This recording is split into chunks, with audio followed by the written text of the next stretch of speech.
하나님 말씀 보시겠습니다. 하나님 말씀은 출애굽기 19장 7절부터 25절까지 말씀입니다. 출애굽기 19장 7절부터 끝절까지. 모세가 내려와서 백성의 장로들을 불러 여호와께서 자기에게 명령하신 그 모든 말씀을 그들 앞에 진술하니 백성이 일제히 응답하여 이르되 여호와께서 명령하신 대로 우리가 다 행하리이다. 모세가 백성의 말을 여호와께 전하매 여호와께서 모세에게 이르시되 내가 빽빽한 구름 가운데서 내게 임함은 내가 너와 말하는 것을 백성들이 듣게 하며 또한 너를 영영히 믿게 하려 함이니라. 모세가 백성의 말을 여호와께 아뢰었으므로 여호와께서 모세에게 이르시되 너는 백성에게로 가서 오늘과 내일 그들을 성결하게 하며 그들에게 옷을 빨게 하고 준비하게 하여 셋째 날을 기다리게 하라. 이는 셋째 날에 나 여호와가 온 백성의 목전에서 시내산에 강림할 것임이니 너는 백성을 위하여 주위의 경계를 정하고 이르기를 너희는 산과 산에 오르거나 그 경계를 침범하지 말지니 산을 침범하는 자는 반드시 죽임을 당할 것이라.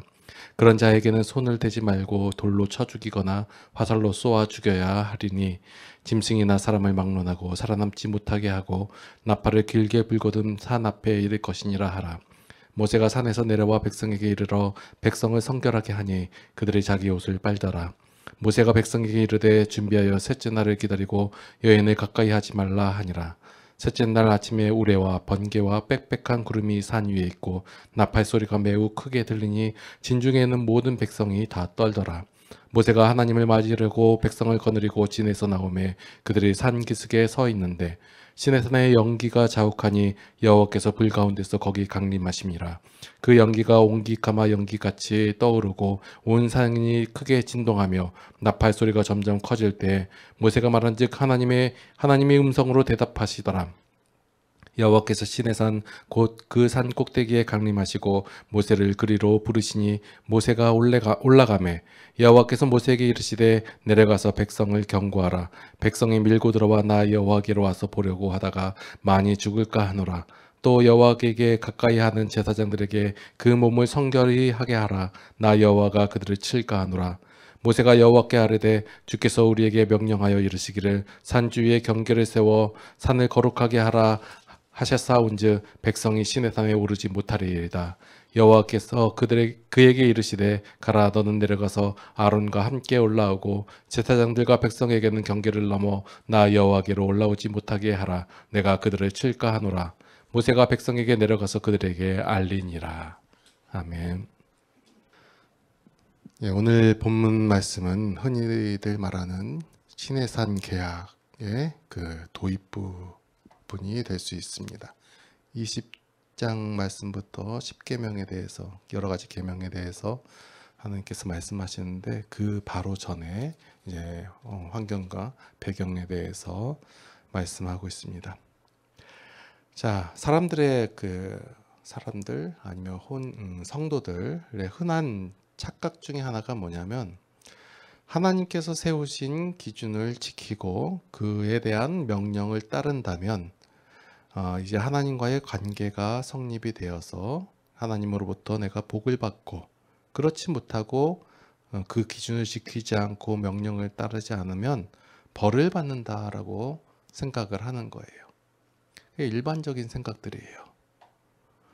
이게 우리 일반적인 사람들 세상 속에서 통용되고 있는 인과응보적인 신앙의 이해에서 나타나는 오류 중에 하나인 것입니다.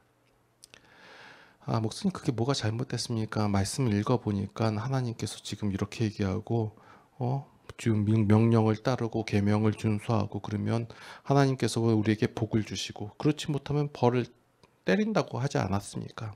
라고 했는데 이거는 일반적인 인간보 생각이 뿌리 깊게 박힌 사람들의 그러니까 죄성을 가진 인간들의 생각에서 나타나는 그 하나님에 대한 오류라는 거예요. 그래서 말씀을 읽으실 땐 그냥 한 부분적인 내용 속에서 이렇게 쓰였다 하니까 이거다라고 읽게 되면 하나님께서 우리에게 전달하시고자 하는 내용 속에서 우리가 오류를 범하게 되고 오해하게 되고 또 잘못 받아들여서 하나님에 대해서 잘못 이해하게 될 수밖에 없다라는 거예요. 자, 그러면 우리는 이제 출애굽기 19장을 보고 있는데, 제 19장이 주어지기 전에 하나님께서 어떻게 하셨나요?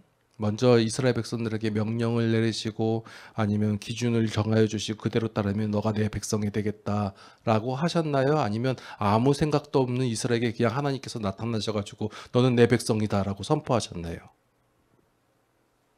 지금 다음에 나올 신해상 계약에 대한 내용이 주어지기 이전에 이미 하나님께서는 이스라엘 백성들을 선택하시고 하나님이 이스라엘에게 약속하셔서 이스라엘 백성들을 하나님의 백성 삼아 주셨다라는 거예요.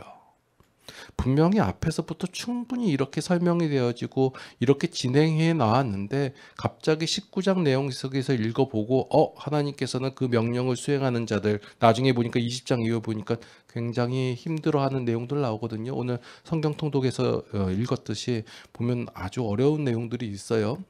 지키지 못할 것 같고 그런 걸 못 지키면 때린다고 하고 지켜야지만이 하나님께서 나의 복을 주신다라고 생각하니까 힘들다는 거예요. 자, 이스라엘 백성들이 아무런 조건과 자격이 주어지지 않는 상태에서 그런 상황에서 하나님께서는 이스라엘 백성들을 선택하셨다라는 거예요. 다시 말해서 계명이 주어지기 전에, 그러니까 계약이 이루어지기 전에 관계가 먼저 형성되어 있었다라는 거예요.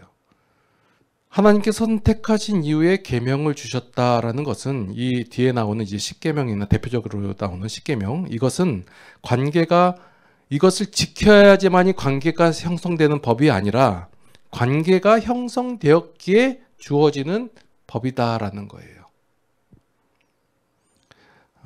그래서 그 신앙생활에 있어서는 우선순위라는 게 중요한데 관계가 우선이고 그 관계를 윤택하기 위해서 법과 규칙과 질서가 필요하다라는 거예요.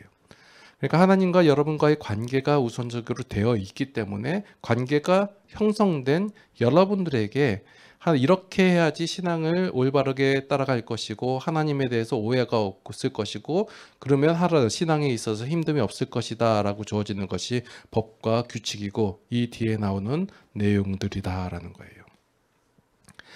자, 오늘 그전 본문이었던 출애굽기 19장 5절에서 6절 말씀을 많은 사람들이 어떻게 듣고 있냐면 이스라엘 백성들은 하나님께서 특별히 선택한 민족이니까 너희들이 잘하고 내 말을 잘 들어서 하나님에게 특별한 족속이 되어야 된다라고 그렇게 이해를 해요. 다시 얘기해서 우리들은 하나님께서 특별히 선택한 백성이니까 우리가 잘하고 우리가 하나님의 말씀을 들어서 그래서 하나님을 따르는 특별한 백성이 되어야겠다라고 생각을 한다라는 거예요. 이것을 어떻게 생각하냐면 많은 기독교인들이 이런 어떤 배타적인 우월감으로 생각한다는 거예요. 나는 믿었고 너는 못 믿었다. 나는 하나님을 따르는 자이고 하나님께서 선택한 백성이고 너는 그렇지 못하다. 그러니까 나는 하나님을 모르는 저 미개한 족속들, 저 사람들에게는 내가 함부로 해도 된다. 이러한 생각으로 나타나는 것이 옛날에 그 식민지 전쟁 그 있잖아요. 대부분 기독교 국가가 안 믿는 미개한 나라를 식민지화하면서 그 생각한 것이 나는 하나님의 선택한 백성이니까 저 미개한 족속들에게 내가 무엇을 줘야 된다 아니면 그것을 수탈하거나 괴롭히더라도 그게 전혀 문제가 되지 않는다예요. 그렇게 해서 뭐 십자군 전쟁이나 이런 것도 다 여기 배타적인 우월감에서 나타난 증상들, 잘못된 증상들이라고 할 수 있는 거예요. 이 제사장 나라라는 것은 어떤 권세를 가지고 휘두르는 것이 아니라 우리가 하나님의 보호와 통치 가운데 살고 하나님의 복을 받는 그러한 모델로서의 제사장 나라로 세운 것이지 하나님의 나라, 하나님의 권세 아래 하나님의 나라 가운데 사는 것이 얼마나 복된 것인 것을 알게 해주는 것이 그 제사장 나라의 표본이라는 거예요. 그래서 이 제사장 나라가 되었다라는 것이 어떠한 우월감이나 아니면 특별함, 특출함 이런 것이 있을 수 없다라는 거예요. 그러니까 우리가 나는 믿었고 너는 뭐 믿지 않았으니까 나에게 믿는 내가 우월감이 있다라는 것이 존재할 수 없다라는 거예요. 그런데 우리는 종종 내가 믿었다. 나는 그래서 하나님을 이렇게 따랐고 갈급해했고 어떤 그 하나님의 명령을 수행하고 그 규칙을 따르고 있으니까 나는 안 믿고 있는 저들과 다른 존재다라고 우월감을 가질 필요가 없다라는 거예요. 그런데 대부분의 사람들이 오늘 말씀 19장 말씀을 살펴볼 때 나는 이 말씀을 명령을 수행하고 있으니까 나는 하나님의 백성이고 제사장다라는 어떤 우월감이 우선시 된다라는 거예요. 자, 그러니까 이 말씀들이 왜 그렇게 하냐면 이 말씀 참 오해되게 쓰여 있단 말이에요. 5절 말씀이 아니라 5절 말씀 세계가 다 내게 속하였더니 너희가 내 말을 잘 듣고 내 언약을 지키면 너희는 모든 민족 중에서 내 소유가 되겠고 조건이 주어졌단 말이에요. 너희가 내 말을 잘 듣고 내 언약을 지키면 이 글자만 읽으면 우리가 어떻게 그 해석을 하냐면 글자만 읽고 하나님께서 조건을 걸고 그 명령을 내리시는 것으로 우리가 읽혀진다라는 거예요.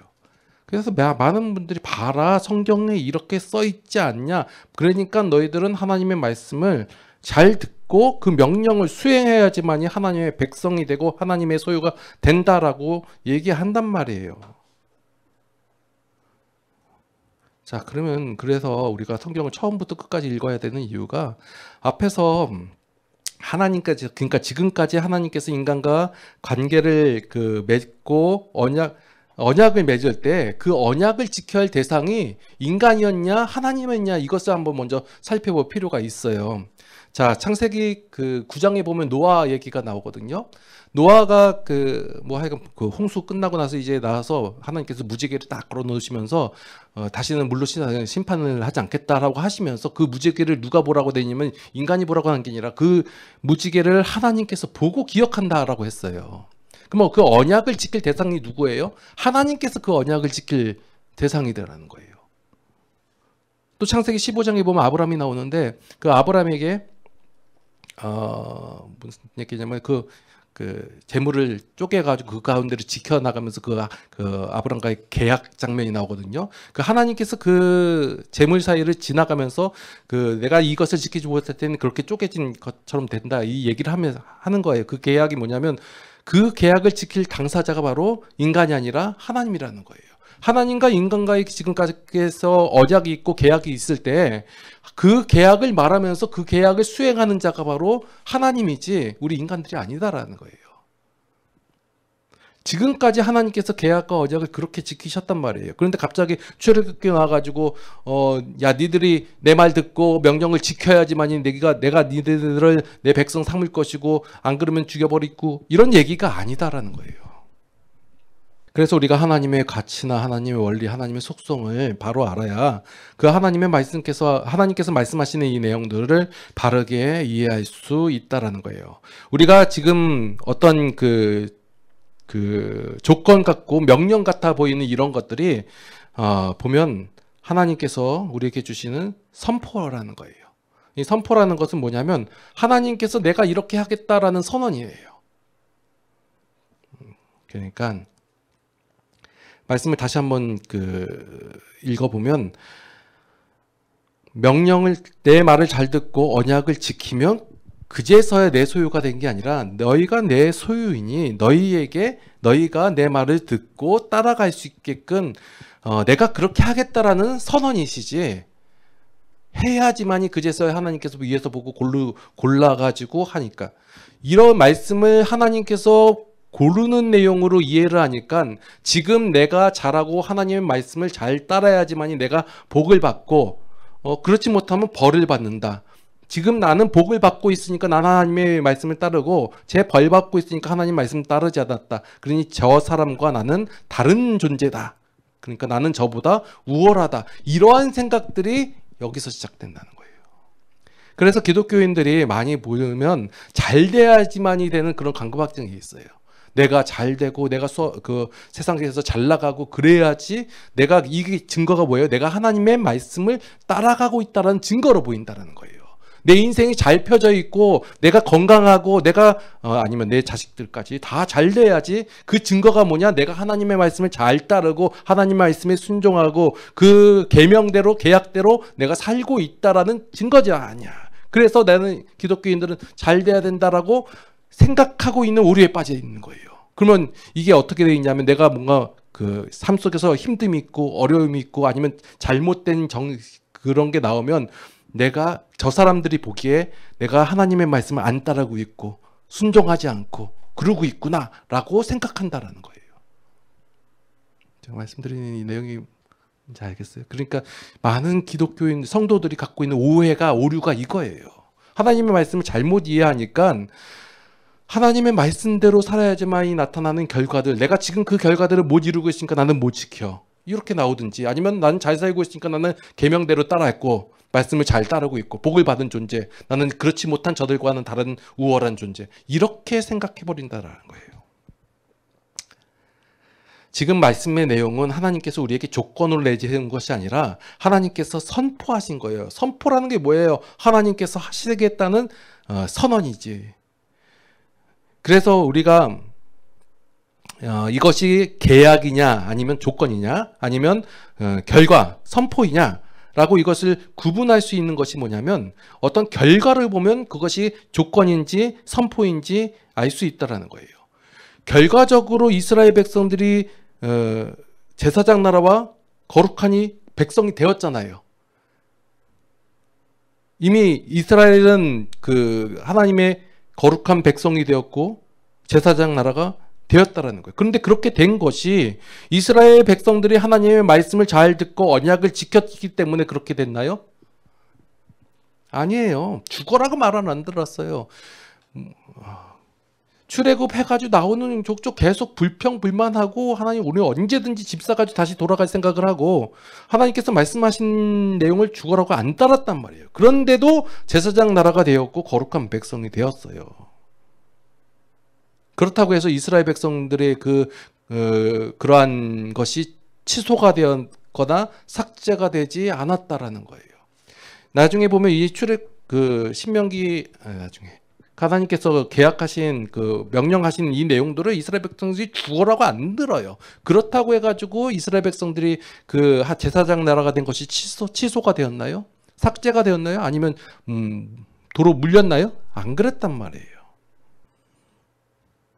그래서 19장 5절 말씀 같은 경우는 어떤 이것이 조건이나 계약이 아니다라는 거예요. 다시 말해가지고 우리의 어떤 순종이나 행동에 따라 하나님의 일하심이 달라지지 않는다라는 거예요. 너희가 순종을 하면 하나님께서 일하시고 순종을 하지 않으면 안 하시고, 이게 아니라 하나님께서는 계속해서 일하고 계신다는 거예요. 우리의 어떤 반응이나 상태에 보여주는 모습에 따라 달라지지 않으신다라는 거예요. 근데 자꾸 우리는 그렇게 생각하죠. 내가 순종을 해야지만이, 내가 그 말씀을 따라야지만이 하나님께서 나에게 복을 주시고 그 결과들이 올 것처럼. 이게 바로 하나님에 대한, 우리가 하나님에 대해서 집중되지 않냐고 우리의 삶에 대해 우리의 모습에 집중되어 있기 때문에 그래요. 그래서 하나님을 우리의 생각과 우리의 방식과 우리의 가치를 가지고 바라보기 때문에 우리가 바라고 우리가 원하는 은혜를 원하고 우리가 바라고 생각하는 그 낙원을 바라고 이러기 때문에 하나님에 대해서 오해를 하고 그렇다는 거예요. 자, 오늘 말씀해 보니까 또 이스라엘 백성들이 뭐라고 얘기하냐면, 하나님께서 이렇게 얘기하니까 우리가 그것을 다 지금 준행하겠다 이렇게 얘기를 하는 거예요. 이스라엘 백성들이 왜 이것을 다 준행하겠다고 얘기할까요? 여태까지 하나님께서 보여준 내용들을 보면 그렇게 어려운 내용이 아니에요. 손에 대는 내용들이 아니에요. 뭐 하라고 했어요? 너희는 가만히 있어서 보아라. 그랬더니 홍해가 갈라지고, 아침에 기다려라. 만나 내리고, 고기, 저녁에 고기. 그냥 봤어요. 그냥 조금만 기다리면 돼요. 당장의 눈앞에 있는 어려움 속에서 막 하나님께 불평불만 했더니 하나님께서 너희는 가만히 있어서 봐라. 너희 기다려라. 봐라. 그런 거예요. 그랬더니 이스라엘 백성들이 순종한 내용이 뭐예요? 지켜봤어요. 근데 왜냐하면 그때 볼 수밖에 없는 내용이 자기네들이 할 수 있는 내용이 없거든요. 어떻게 할 수가 없거든요. 그러니까 어쩔 수 없이 기다렸는데 결과가 임한 거예요. 그래서 이스라엘 백성들이 우리가 다 준행하리라 이렇게 얘기한 게 뭐예요? 손해뵙겠네. 손해될 내용이 하나도 없는 거예요. 그냥 생각하고 있는 거예요. 이렇게 그냥 기다리면 돼요. 그랬더니 하나님께서 일하시고. 그래서 이스라엘 백성들이 담대하게 얘기하는 거예요. 우리가 다 준행하리이다. 할 만하니까. 자, 이때 하나님께서 이스라엘 백성들에게 이제 요구하신 내용들이 나와요. 보면 뭐 백성들은 그 성결하고 옷을 빨아라, 산에 올라오지 못하게 하라, 여인을 가까이 하지 말라. 자, 이러한 내용들을 읽어 보시면서 그냥 단순하게 이것을 읽으면 하나님께서도 막 이렇게 막 나타나실 때는 우레와 번개 이런 걸 두둥하고 등장하시고, 그래서 우리의 인생 가운데서 하나님께서 나타날 때 언제요? 번개가 치고 막 뭐 주변 환경이 막 변하고 막 이런 그 다이나믹한 이런 모습으로 나타나실 것 같단 말이에요. 이러한 모습들이 보면 그 하나님 앞에 나갈 때는 정결하고 성결하고, 그 옛날에 그 무당들이 그 저기 신에게 굿할 때 그 옷을 다 빨고 정성 들일 때 뭐 그런 거 있잖아요. 새벽에 나가서 목재게 하고 또 꼭 찬물로 하고 추운데, 자 그렇게 한단 말이에요. 이러한 모습들이 보면 이 그 출애굽 오늘 본문 속에서 나타나는 이 옷을 빤다든지 성결하게 한다든지 뭐 산에 올라오지 못하게 한다든지 여인을 가까이 하지 말라, 이런 내용들이 뭐예요? 다 이방적인 내용들이에요. 이방적인 방식의 내용들을 성경에서도 보여주고 있단 말이에요. 여기에 대해서 여러분들 의심을 해볼 필요가 있어요. 이게 뭐야? 하나님도 이렇게 하네? 그러면 우리도 하나님 앞에 나갈 때 어떻게 해야 돼요? 새 옷을 입고 몸을 정결케 하고, 그리고 뭐 해요? 그리고 그런 예물을 가지고 뭐 이런 식으로 나가야 된다는 거예요. 이방적인 방식이에요. 이러한 상황은 하나님께서 필요하기 때문에, 하나님께서는 뭐 순결하시기 때문에 너희도 그렇게 하라가 아니라, 백성의 상태가 지금 이러한 방식을 요구되는 상태이기 때문에 이렇게 하라라고 얘기하는 거예요. 하나님께서 원하시는 내용이 아니라 백성의 상태가 이렇게 해야지만 하고 달라 보인다는 말이에요. 다시 얘기해서 이스라엘 백성들은 지금 여태까지 애굽의 종교 의식에 심취해 있었고 그렇게 익숙해져 있는 상태예요. 하나님의 것에 대해서 전혀 알거나 알아듣지 못하는 상태라는 거예요. 나중에 보면 법도에서는 또 나중에 나온 것이지 지금 이 상태는 모른다는 거예요. 그렇기 때문에 이스라엘 백성들에게 그 상태에 맞추어 가지고 하나님께서 일하시는 모습을 보여줘야 된다는 거예요. 그래서 하나님께서 차근차근 알려주기 위해서 먼저 이들이 혹하는 것, 관심 갖게 되는 것, 이런 것을 보여주고 그것에 대해서 차근차근 알려주고 계신다라는 거예요. 이스라엘 백성들에게 너희들은 산에 오르지 말아라. 왜 오르지 말까요? 보였더니 저들이 궁금해서 올라가겠다는데 다 하나님께서 때려 죽인대. 이 내용 보면 이해가 안 되지 않습니까? 당연히 그런가? 우리가 하나님 앞에 나갈 때는 정결하고, 나중에 보면 뭐 성막에 대해서 지성소 안에 들어가면 다 죽는구나. 그래서 지금 성전에서도 보면 강대상에 올라가면 안 되고, 예배드리러 올 때 누가 편하게 오래 하고 정장 다 입고 와야 되고, 이렇게 얘기해 버린단 말이에요. 이러한 내용들이 다 여기 연관되어 있기 때문에 그래요. 이런 생각들이, 이런 상상들이 우리 가운데 뿌리 깊게 있기 때문에 하나님 앞에 나아갈 때는 정결한 모습으로 가야 되고, 모습도 어떻게 목사가 넥타이도 안 매고, 잘 안 매잖아요. 어떻게 반바지 차림으로 이렇게 나온단 말이에요. 그래서 이러한 생각들 가운데서 나오기 때문에, 자 하나님께서 지금 내용 보시면 그 시내산에 임재하실 때 그 전에는 임재 안 하셨나요? 그 홍해 앞에서나 하나님이 이스라엘 백성 가운데 안 계셨어요? 구름기둥과 불기둥으로 인도하실 때 하나님 거기 안 계셨어요? 이스라엘 백성과 동행하셨어요. 함께 하셨단 말이에요. 하나님 안 계시고 멀리 있다가 갑자기 내가 이제 갈게 하고 나타난 게 아니라, 모세와 함께 이스라엘 백성과 함께 계속해서 동행하고 계셨음에도 불구하고 이스라엘 백성들은 그렇지 않다라고 생각하는 거예요. 왜 그러냐면 이스라엘 백성들의 생각 속에서는, 이방적인 생각 속에서는 그들의 신은 형체가 있는 거예요. 형체가 있기 때문에 그 형체를 보기 위해서 이스라엘 백성들이 산에 올라가려고 한단 말이에요. 왜냐하면 눈에 보여야지 그것이 어떤 자신들이 생각하기에 어떤 그 경배할 만하고 흠모할 만한 모습이 있어야 하기 때문에 그래서 올라가려고 하고 보려고 한다는 거예요. 만약에 올라가는데 하나님께서 계셔야 안 계세요? 눈에 보여야 안 보여요? 하나님께서 형체가 없으시는 분이에요. 모든 사람들이 보기에 이런 모습일 것이다 하고 상상하는 것이지 하나님께서 이런 형체가 없으시는 분이에요. 그러면 이스라엘 백성들이 올라갔을 때, 산에 올라갔을 때 살펴봤을 때 하나님 계세요? 안 계세요? 아, 하나님 없네. 이래 버린단 말이에요. 실망하고 실족한단 말이에요. 그러니까 올라오지 말라는 거예요. 그전에도 분명히 이스라엘 백성과 함께하고 그들 속에서 동행하셨음에도 불구하고 이스라엘 백성은 전혀 생각하지 않는 거예요. 우리의 모습이 똑같아요. 우리의 삶 속에서 하나님께서 동행하고 계시고 임재하여 계심에도 불구하고 우리는 임재하고 동행하지 않는 것처럼 보여요. 그래서 어떤 큰 그 모습이나 아니면 불타는 모습이나 이런 것이 있어야지만이 하나님께서 계신 것처럼 보이고 나의 삶 속에서 하나님께서 그제서야 나타나시는 것처럼 보이고 그래서 하나님께서 이렇게 우리의 방식, 우리가 알고 있는 것 그리고 우리가 추구하는 것을 조금씩 거기서 보여주시면서 차근차근 하나님에 대해서 알려주고 계신다라는 거예요. 그런데 우리는 아직까지도 하나님에 대해서 알지 못하고 하나님에 대해서 배우지 않기 때문에 여전히 우리가 알고 있는 기초적인 생각과 기대를 가지고 하나님을 섬기고 있다라는 거예요. 그러한 우리들에게 하나님께서는 이스라엘 백성들을 어떻게 대하셨어요? 너 이것도 못하냐? 왜 이렇게 행하냐라고 꾸짖거나 뭐라고 하시는 것이 아니라 차근차근 하나님께서 그래 너희들은 그럴 수 있지. 봐라 너희들은 이렇게 와서 나를 찾으려고 하고 보기에 없으면 아 하나님 없네 하고 실망하고 실족할 거란 말이야. 그러니까 막아주시고 올라오지 못하게 하시고 그 다음에 뭐예요? 계명을 주신다라는 거예요. 그래서 이스라엘 상태에 맞춰가지고 하나님께서는 차근차근 하나님을 알리시고 계시다라는 거예요. 기도하시겠습니다.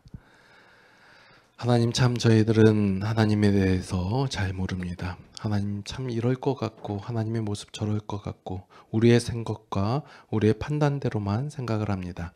우리가 하나님의 말씀 속에서 그리고 성경 가운데서 하나님을 제대로 알아가게 하여 주시옵소서. 하나님을 오해하지 않으며 그 하나님께서 우리를 얼마나 사랑하시고 우리를 얼마나 위하시는지를 우리가 깨달아 알게 하여 주시옵소서. 그래서 우리의 삶 속에서 그 하나님의 모습을 인정하면서 찬양하게 하여 주시옵소서. 이제는 우리 주 예수 그리스도의 무한하신 은혜와 하나님 아버지의 극진하신 사랑하심과 성령님의 감화감동 교통인도 보호 역사심이 이제 우리의 삶 속에서 하나님을 찬양하고 그 하나님을 기뻐하기를 원하는 모든 성도들의 머리 위에 이제로부터 영원토록 함께 하시옵기를 간절히 축원하옵나이다. 아멘.